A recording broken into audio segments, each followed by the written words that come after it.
Hello, Gemini, Sun, Moon, Rising, and Venus signs. Kamusta kayo? Sana po ay nasa mabuti kayong kalagayan. Welcome back po sa Star Tarot. At kung bago kayo dito, welcome din po kayo. Please subscribe, like, share my videos, and leave me a comment kung nakaresonate po kayo. Thank you. So, Gemini, pasensya na po kayo if ganito muna yung pipili natin ng cards, para sa reading na ito. Kasi hindi pa rin po magaling ang aking kamay. Masakit pa rin. But anyways, huwag po kayo mag-alala kasi the intention still the same. Yung makakuha tayo ng guidance, no, for you on this day. So, tingnan natin yung mga nakuha nating cards. We have the Knight of Wands, we have the Star, and we have the Chariot. So, definitely, Gemini, maaring may pagbabiyahe, no? May travel na magaganap. Meron kayong pagbabiyaheng gagawin dito. And feeling ko kung ano man ang pagbabiyaheng ito, this could be related to grabbing an opportunity, no? Maaaring meron ditong oportunidad that you want to seize at this time at gusto mong anuhin yan,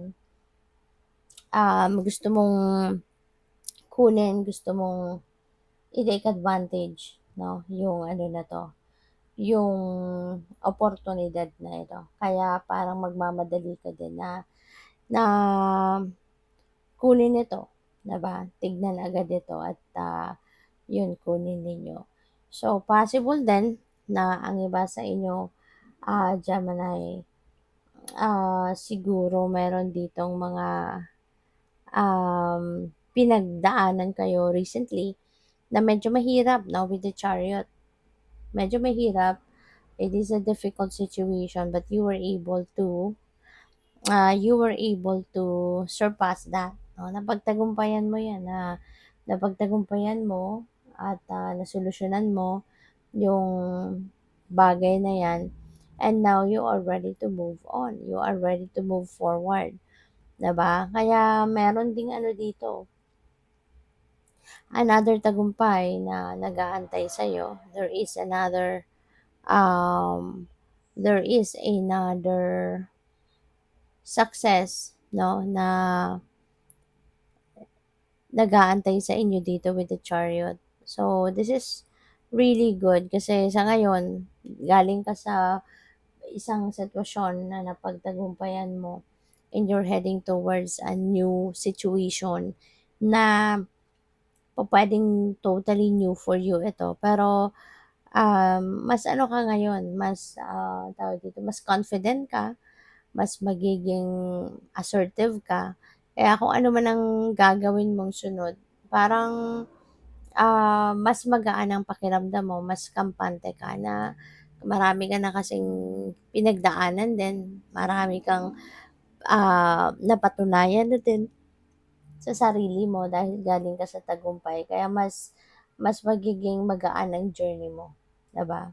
Kasi feeling mo, kung napagtagumpayan ko nga yung mga pinagdaanan ko, eto pa kaya, 'di ba? Na ngayon pa kaya na mas marami na akong alam, mas marami na akong pinagdaanan, mas marami na akong lessons, 'di ba, na natutunan, 'di ba? Kaya mas magiging ano ka pa, mas mas mabilis kang magtatagumpay sa ngayon, 'di ba? Yung gano'n.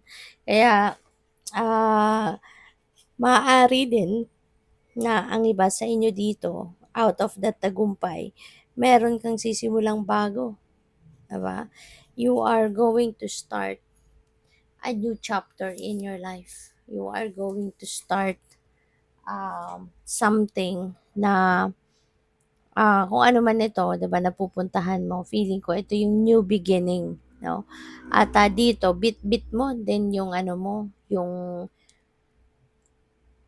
bit-bit mo dito yung tiwala mo sa sarili kasi 'di ba mas maano ka nga, determinasyon, 'di ba? Bit-bit mo dito yung pag-asa na muli magtatagumpay ka, 'no? Or bit-bit mo yung pag-asa dito na sa lahat ng gagawin mo 'di ba? Sisikapin mong lahat para mapagtagumpayan mong lahat ito.